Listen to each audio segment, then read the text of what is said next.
Vegetable fried rice. सुबह के 7 बजे थे। शास्त्री नगर की कॉलोनी में हलचल होनी शुरू हो चुकी थी। कोई मॉर्निंग वॉक से लौट रहा था, कोई सब्जी मंडी से। किसी के हाथ में दूध की बाल्टी थी, किसी के हाथों में ताजी ताजी सब्जियों की थैली। चल सुषमा, अब मैं चलती हूँ, नाश्ते का काम पूरा पड़ा हुआ है। अगर तेरे चक्कर में रही ना तो सीधा दोपहर में घर पहुंचूंगी।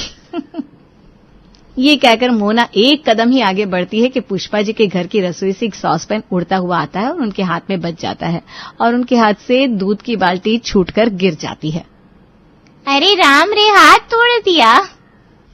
ये क्या मजाक है, बर्तन फेंक कर मार दिया। किसी की पर्सनल सेफ्टी नाम की चीज बची कि नहीं यहाँ इस कॉलोनी में? ऐसे अपने घर से सॉस पैन फेंक कर कौन मारता है? वो तो अच्छा है कि हाथ में जाकर बचा, अगर सर पर बच जाता तो मोहन भाई साहब तो भरी जवानी में अकेले हो जाते। कर्जा लिया था क्या तूने पुष्पा भाभी से? अरे मैं क्यों लूंगी किसी से कर्ज तो महेश भाई साहब मांगते फिरते मेरे घर भी आए थे।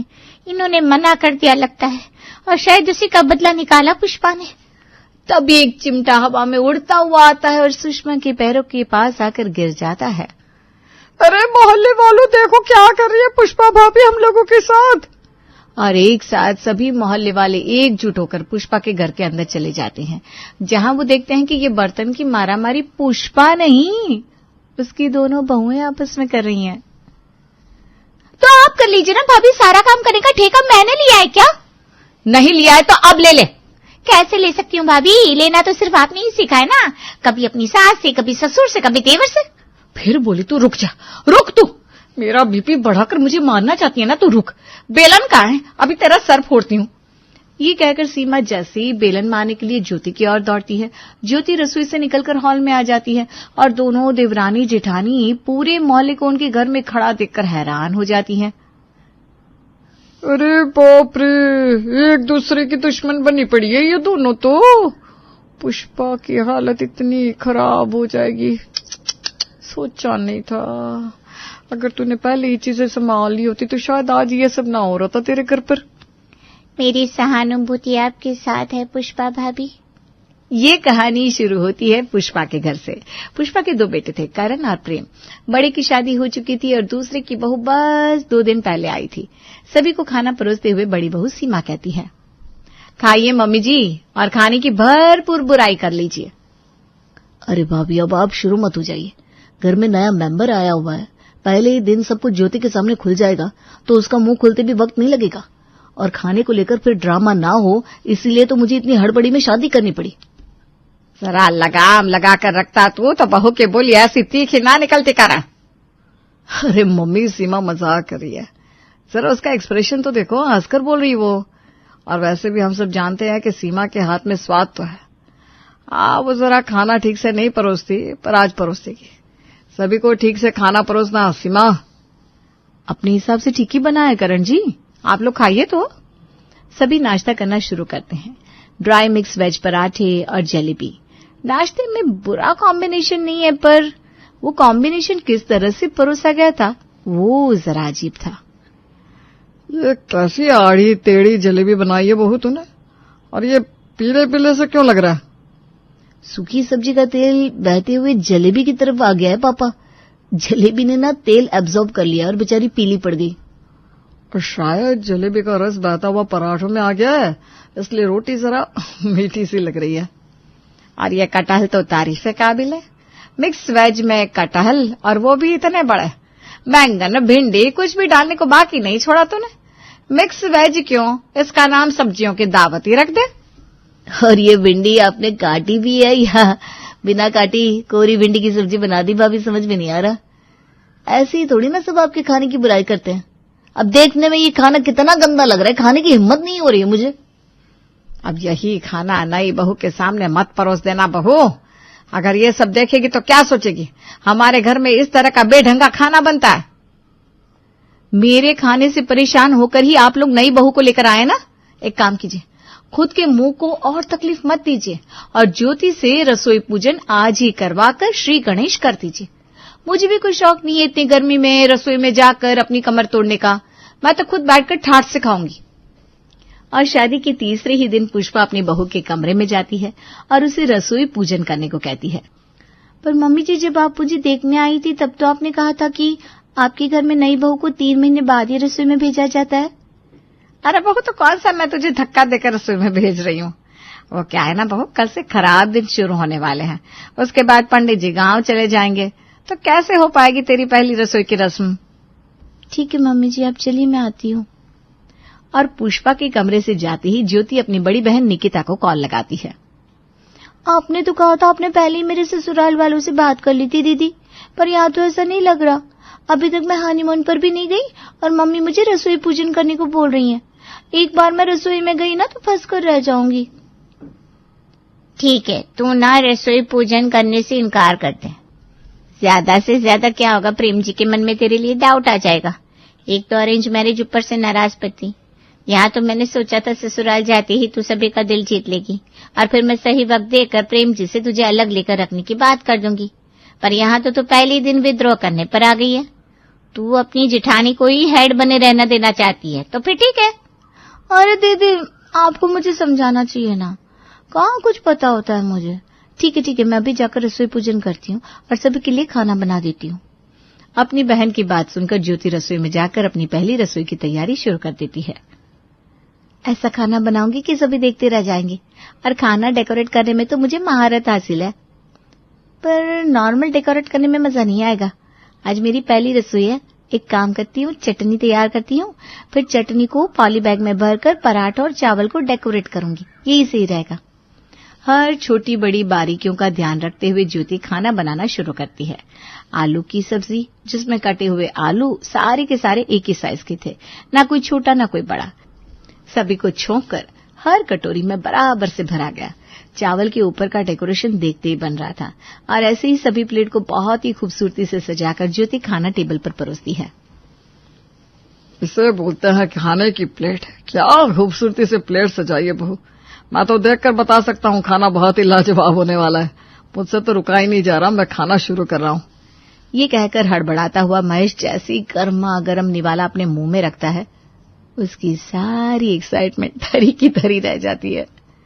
क्या हुआ पापा जी, आपका चेहरा क्यों उतर गया? इतनी हड़बड़ी में गरम गरम पराठे मुंह में रखेंगे तो जबान तो जलेगी ना ज्योति। वो कहते हैं ना, खत के मजनू भाप लेते हैं लिफाफा देखकर, तो खाने की सजावट ही बता रही है कि खाना कितना लजीज होने वाला है। स्वाद की टेंशन तो तुम करो ही मत, और अपनी जेठानी को अच्छे से खाना परोसना। हमारी भाभी जरा आजकल नाराज है। सीमा भाभी के लिए मैंने हार्ट शेप के पराठे बनाए हैं। मेरी प्यारी जेठानी जी, ये लीजिए आपके लिए पराठे। अब आप सब खाना शुरू कीजिए। मुझसे तो इन चावलों में चम्मच तक नहीं डाला जा रहा है। कितना खूबसूरत है इसका डेकोरेशन, कहीं बिगड़ ना जाए, पर खाना तो पड़ेगा। सभी खाना शुरू करते हैं। इस खाने को खाकर ना एक एडवर्टाइजमेंट याद आ रही है। मम्मी जी, स्वाद कहाँ है? आप तो बड़ा कह रही थी मेरी नई बहू के हाथों का खाना खाऊंगी। तो आज पहली बार गई थी ना ज्योति रसोई में, हो जाती है चीजें 19-20। खाना बहुत बुरा बन गया है क्या मम्मी जी? नहीं बेटा, वो बात नहीं है। लगता है खाने को बहुत अच्छी तरह से सजाने में तुमने ध्यान ही नहीं दिया कि छौंक में ना इतने तेल का इस्तेमाल नहीं होता, और चावल तो पूरे के पूरे कच्चे हैं। वही तो मम्मी जी, अगर ज्यादा पकाती तो इतनी खूबसूरती से वो प्लेट में खिले खिले थोड़ी ना दिखते। प्लेट जब तक अच्छे से सजाना हो तब तक मेरे हलक से खाना ही नहीं उतरता। अरे तो क्या प्रॉब्लम है इसमें ज्योति? हमारे घर में भी सभी को प्लेट सजा हुआ ही पसंद है, भले टेस्ट ना आए। और इस तरह पुष्पा के घर आ जाती है दूसरी बहू, और पहले ही दिन उसकी उम्मीद पर पानी फिर जाता है। अपनी किस्मत पर रोती हुई पुष्पा इस बारे में बात करने अपनी बहन को फोन लगाती है। सीमा के सामने तो मैंने बोल दिया जीजी के 19-20 का फर्क हो जाता है, पर ये 19-20 नहीं, ये तो 9-20 का फर्क निकला। खाने में जरा स्वाद नहीं था। क्या किस्मत पाई है मैंने। बड़ी बहू ऐसी जिसके हाथ में स्वाद तो है पर खाने को खिचड़ी की तरह परोस देती है। दूसरी ऐसी जो खाना ऐसा सर्व करती है जैसे शेफ हो, पर खाने में स्वाद जरा भी नहीं। एक दिन में तू ना ज्यादा टेंशन ले रही है। अरे भाई, नए माहौल में चीजें बिगड़ जाती है, भूल गई क्या? जब तेरी शादी हुई थी पहले दिन कैसे घबराहट में तूने अपनी सास को जले हुए पराठे परोस दिए थे। अरे हाँ जी, ठीक कह रही हैं आप। मैं ना बेकार में ही जी जला रही थी। और पुष्पा अपनी बहू से हर तरह के ट्रायल्स लेती है, पर जिसे खाने में स्वाद डालना आता ही नहीं, वो खाने में स्वाद फूंके तो कैसे। सवेरे सवेरे नाश्ते में सीमा पोहे बनाकर अपने ससुराल वालों के लिए लाती है। ओहो बहू, कम से कम बर्तन तो पोंछ लिया कर, देखे कैसे सर्फ लगी हुई है प्लेट में। मम्मी जी, मुझे तो ऐसे ही काम करने आता है। एक तो इतनी गर्मी है, ऊपर से 4 बजे उठो, बेटे को स्कूल भेजने के लिए तैयार करो, उसका टिफिन बनाओ, सभी का नाश्ता बनाओ, और ऊपर से आप सब वैभव के सामने ही खाने की बुराई करते थे, इसलिए अब ये टिफिन भी नहीं ले जाना चाहता। नहीं मम्मी, ऐसी बात नहीं है, वो तो मैं अपने फ्रेंड का टिफिन खा लेता हूँ ना, इसलिए। काश मैं आपको तीनों वक्त खाना बनाकर खिला पाती मम्मी जी, पर फिर जिठानी जी को लगेगा कि मैं उनका हिस्सा मार रही हूँ, इसलिए मैंने रात की ड्यूटी ले ली। नाश्ता बुरा मिलता है कोई बात नहीं, रात को अच्छा खाकर सोते तो है आप सब। काहे का अच्छा, ऐसा अध पका खाना था कि पूरी रात मुझे पेट में मरोड़े उठते रहे। जैसे कि तुम्हारा बनाया हुआ खाना मैंने खाया ही नहीं है। ऐसा वाहियत खाना बनाती हो तुम कि मुझे नाश्ते के वक्त ही अपने लिए ज्यादा खाना बनाकर रखना पड़ता है। खुद का बनाया खाना ही 3-3 वक्त खाती हूँ मैं। वो तो आपको अपना मन मार कर करना पड़ता है भाभी, क्योंकि अगर आपने मेरा बनाया खाना खा लिया तो फिर किस बहाने आप मुझसे लड़ेंगी। कितना शोर होता है यहाँ, मेरे सर में दर्द हो रहा है, मुझे नहीं करना नाश्ता, जा रहा हूँ मैं। बिना नाश्ता किए ही घर के हल्ले गुल्ले से परेशान होकर वैभव स्कूल चला जाता है। थोड़ा बहुत किसी तरह खाकर प्रेम और करण भी अपने काम पर निकल जाते हैं। जैसे ही दोनों बहुएं लाइन पर आई, तूने तो मुझे फोन करना ही बंद कर दिया पुष्पा। अरे कौन सी लाइन दिख गई जीजी आपको? यहाँ मेरे जीवन की लाइन सीधी होती दिख रही है मुझे। पिछले 3 महीने में 5 किलो वजन घट गया है मेरा। अरे भाई, मन का खाना नहीं मिलता, एक बहू का खाना देखकर खाया नहीं जाता, दूसरी का खाना खाने लायक नहीं होता, ऊपर से एक दूसरे को देखना नहीं चाहती दोनों। एक नाश्ता बनाती है तो एक रात का खाना। तो फिर दोपहर में क्या खाती है तू? तभी दरवाजे से इडली वाले की आवाज आती है। इडली वाला आ गया जीजी, फोन रखती हूँ। दोपहर में ना 4 इडली ही खाकर गुजारा करना पड़ता है मुझे।